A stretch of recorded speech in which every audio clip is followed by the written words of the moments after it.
Hello guys, இன்றைக்கி நம்ம prawn noodles பார்க்கலாம். அதுக்கு நம்ம வீட்டில் நூடுல்ஸ் எடுத்திருக்கோம். அதை எடுத்து முதல்ல ஒரு பவுலில் நம்ம முதல்ல சுடு தண்ணி வச்சுட்டு அதில் அந்த நூடுல்ஸை போட்டுக்கோங்க. போட்டுட்டு சால்ட்டும் ஆயிலும் போட்டு வேக வச்சு எடுத்துக்கோங்க. ஆயில் போட்டிங்கன்னா ஒன்றோட ஒன்று ஒட்டாமல் வரும்.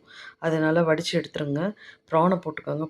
ப்ரானும் நல்லா சாட்டே பண்ணிவிடுங்க. சாட்டே பண்ணிவிட்டு அதையும் நல்லா தண்ணி இல்லாமல் ஆக்கிடுங்க. அதுக்கப்புறம் கேரட்டு, கோஸு, குடமிளகா, வெங்காயம், ஒரு பச்சை மிளகா எடுத்து சாப் பண்ணி வச்சுக்கோங்க. 3 முட்டை போட்டுக்கோங்க.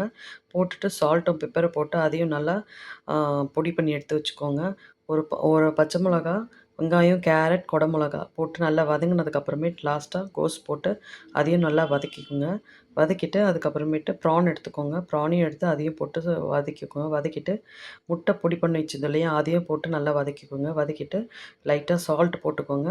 சால்ட்டு ஏன்னா உங்களுக்கு அந்த காய் வதங்கிறதுக்காக சால்ட்டை போட்டுக்கோங்க. போட்டுட்டதுக்கப்புறமேட்டு நூடுல்ஸ் வடித்து வச்சதை எடுத்து அதையும் நம்ம அதில் போட்டுக்கலாம். போட்டு அதையும் நல்லா வதக்கிக்கோங்க. வதக்கிட்டு லாஸ்ட்டாக பெப்பர் போட்டு எடுத்துக்கோங்க. இது கிட்ஸ் கொடுங்க. லஞ்ச் பாக்ஸ் கூட கட்டலாம். ரொம்ப நல்லாயிருக்கும்.